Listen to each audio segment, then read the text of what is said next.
Worlds will live, worlds will die, and nothing will ever be the same. Hi, welcome to my latest YouTube video. That was the tagline for DC Comics' Crisis on Infinite Earths, which was first released in 1985 and ran into spring of 1986. With Crisis coming to the Arrowverse TV show, I thought it would be fun to look at a special Crisis project I was able to complete earlier this year. What you're looking at is the Crisis on Infinite Earths Absolute Edition that was released in 2005. It's currently out of print. DC has just released a brand new box set of it, an even bigger deluxe set that retails for $500 that includes all of the tie-in issues as well. It's very nice. I don't own a copy of it, but I've watched some of the review videos of it on YouTube, and it does look very stunning, I have to admit. This version, as I said, is now currently out of print, but for a while this was the granddaddy of the Crisis reprints that had been done. And I believe it's one of the few absolute editions that DC has published that was actually 2 volumes. What you have, the main book that reprints the original Crisis 12-issue limited series. And then, as you see on the right, you have a supplement book too. That's 96 pages containing the supplementary material, memos, notes, sketches, and commentary by the creators. It was almost like a behind-the-scenes footage or bonus features like you would have if you were watching a DVD or Blu-ray home video. This was kind of the book version of that for Crisis. One thing that I was able to do, I bought this book, as I said, it came out in 2005. I probably got mine in 2007 or 2008, so I got it a couple years after it was published. And one thing that I always thought would be so cool would be to get it autographed. And I thought, not only get it autographed, but get a little inscription as well. Earlier this year, George Perez and Marv Wolfman were both appearing at C2E2 in Chicago.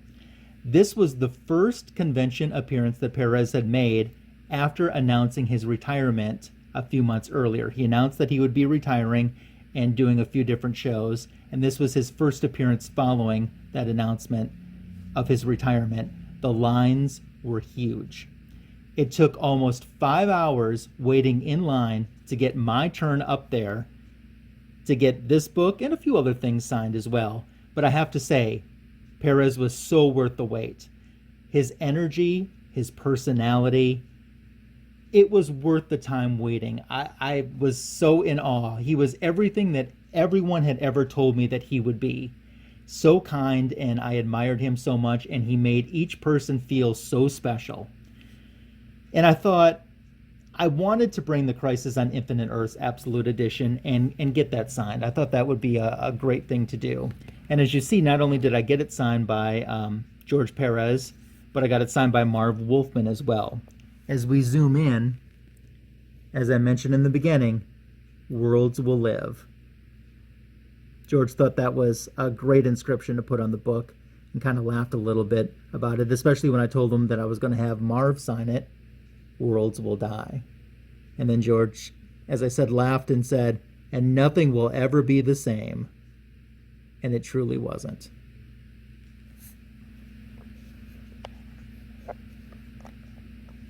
So to get the book signed was an even sweeter cherry on top of the pie.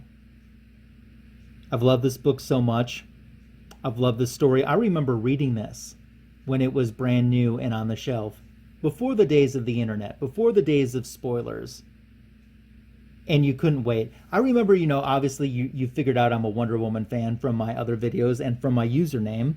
I couldn't wait to see when Wonder Woman would be a part of Crisis. And it took a couple issues before she got into it. Maybe issue number 5, if I'm remembering correctly. Don't hold me to that if I'm not correct. But I think it was issue number 5 when she finally participated in Crisis. And of course, things dramatically changed for Wonder Woman at the end. Had a chance to talk to both Marv and George about this and get some questions answered that I've always wondered, and just tell them how much I have admired not only their work on this series, but the work that they brought us, comic book fans, me specifically. I've enjoyed both of their work immensely.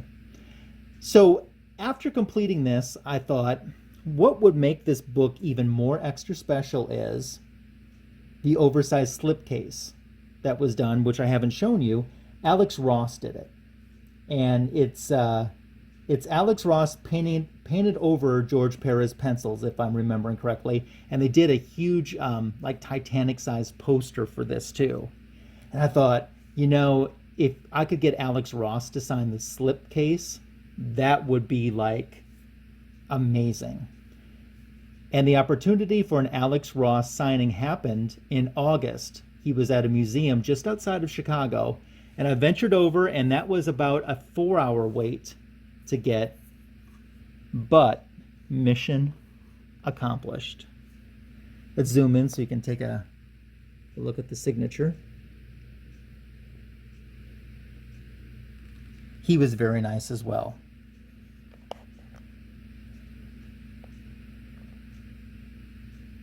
So one thing that I've always loved about Crisis is the detail in the artwork. Everyone talks about that too.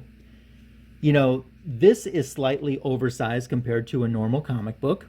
I wish someday that they would put Crisis out in a huge oversized format where we could really see the detail. As a matter of fact, if they would put it out like in the size that Marvel did for their Fantastic Four Galactus, Behold Galactus collection, that huge coffee table book that is like the size of a coffee table, man, that would be amazing. So like I said, with Crisis coming to the Arrowverse very soon, I thought it would be fun just to look at something I was finally able to accomplish this year that was Crisis related. I thank you for joining me. I do, before I wrap up this video, want to give some new subscriber shoutouts because we've had quite a few since my last video. I do apologize too for the lack of updates between videos. I had some stuff planned, but sometimes life just kind of happens sometimes. So while we're getting ready to do some new subscriber shoutouts for you, why don't we flip through real quick to what I think, and I think a lot of comic book fans would agree, is probably the most amazing cover that's in Crisis. And that would be the issue number 7 cover that pretty much right on the cover gives the spoiler away, but it's the death of Supergirl. So let's flip through. Man, this artwork is still so gorgeous. Today it just holds up. Look at that. One of my friends and subscribers, Mark Bray, I did an A-OK with. I got him a print of this image and got it signed by Marv and George, and A-OK'd him with that. Man, I could look at that image all day. It's absolutely stunning. So as we take a gander at that, let's give some shout outs to some new subscribers. Jeffrey Kamkan Henson is a new subscriber to the channel. Stevie B Comics is with us. The Gray Man. I Collect a Lot. Comics Alterism. The Boy Who Had 7 Talks Comic Books. And Avengers The Last War are all recent subscribers to my channel. I thank them so much for joining me, and I thank them for being patient for a new video upload.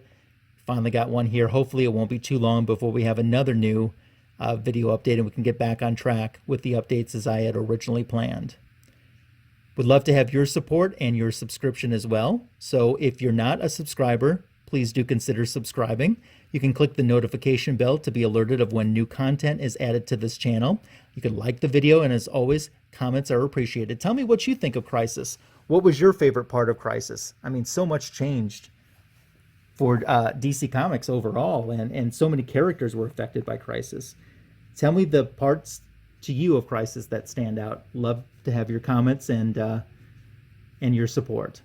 So thanks again for joining me on my latest comic book video, and I look forward to visiting with you again soon.